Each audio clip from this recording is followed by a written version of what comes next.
pendekatan yang sebenarnya cukup teknis yang sudah disiapkan oleh Kementerian Keuangan dan juga berkoordinasi dengan KL dan juga Pemda. Dengan disebutnya secara eksplisit di Undang-Undang APBN 2022, maka ini menjadi bagian dari tata kerja kita di pemerintah, bagaimana kita memanfaatkan dan pencairan budget tersebut. Nah, yang lebih penting lagi dalam konteks ini adalah kita membuat yang namanya fleksibilitas dan responsiveness itu dari budget itu menjadi sesuatu yang pasti. Artinya sesuatu yang tidak lagi akan mengagetkan. Kalau 2020, 2021 dari awal kita tidak sebutkan ada automatic adjustment, tetapi sewaktu-waktu begitu kita menghadapi ancaman, kita siap melakukan readjustment, realokasi, refocusing. Nanti di 2022 ini itu sudah menjadi bagian inherent bagi semua KL dan juga Pemda. Jadi tidak akan ada kaget-kaget lagi. Nah, itu membuat kita menjadi lebih baik dalam hal perencanaan. Walaupun kita menghadapi sesuatu yang tidak pasti, tetapi dengan kita melakukan perencanaan yang tadi 5%, itu harapannya setiap kali kita menghadapi ketidakpastian yang baru, katakanlah varian baru, ingat tahun bulan Juli, bulan Agustus kemarin, kita harus segera merelokasi untuk kesehatan, untuk perlinsos yang harus diperkuat, untuk menjaga tenaga kerja kita supaya tidak menganggur dan sebagainya. Ini responsiveness ini akan lebih nyata dengan adanya fleksibilitas yang lebih kuat di dalam undang-undangnya. Oke, nah kalau kita berbicara terkait dengan belanja negara, begitu kan sudah dianggarkan 2.714,2 triliun rupiah, dan terkait anggaran ini seperti apa proyeksi fokus untuk distribusinya, begitu yang di luar terkait dengan program subsidi dan juga program penanganan COVID-19. Nah, postur APBN ini untuk 2022, pertama mungkin kita lihat dari sisi pendapatannya dulu.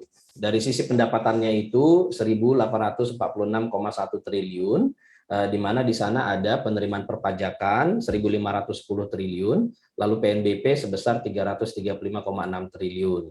Belanjanya itu 2.714,2 triliun. Nah, di sini pembagiannya adalah untuk pusat 1.944,5.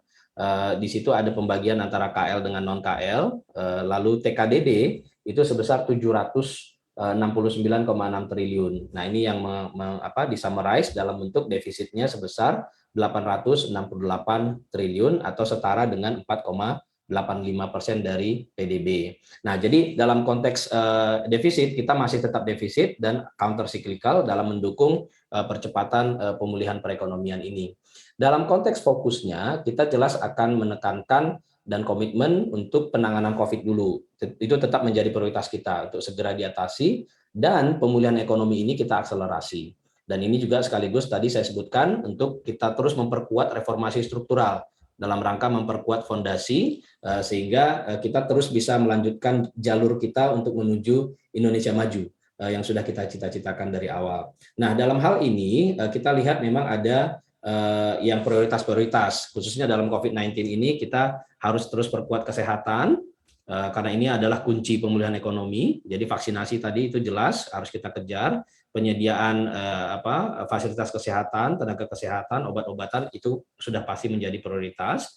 Lalu dalam konteks menjaga daya tahan, survival, dan juga pemulihan dari masyarakat miskin dan rentan, ini kita selalu perkuat dukungan untuk keluarga, khususnya yang miskin dan rentan. Lalu dalam konteks dunia usahanya, kita selalu perkuat dalam konteks UMKM-nya.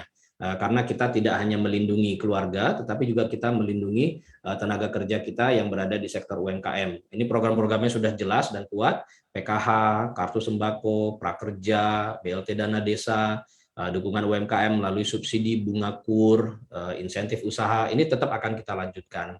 Nah, dalam konteks reformasi struktural, tadi saya sudah sebutkan, modal manusia, human capital itu sangat penting. Pendidikan, kesehatan, dan perlinsos itu akan kita perkuat terus. Sementara dari sisi anggaran prioritas untuk semua ini, kesehatan 256 triliun, di sana kita lihat ada PBI itu tetap kita berikan untuk 96,8 juta, penugasan nakes ke daerah ini 5.200-an orang, juga lokasi penanganan stunting itu di 514 kabupaten kota tetap kita perkuat, sarana prasarana dan alat kesehatan 4.741 puskesmas, 863 rumah sakit, dan kita juga akan terus melanjutkan pembangunan puskesmas tambahan tahun ini di 80 unit puskesmas baru.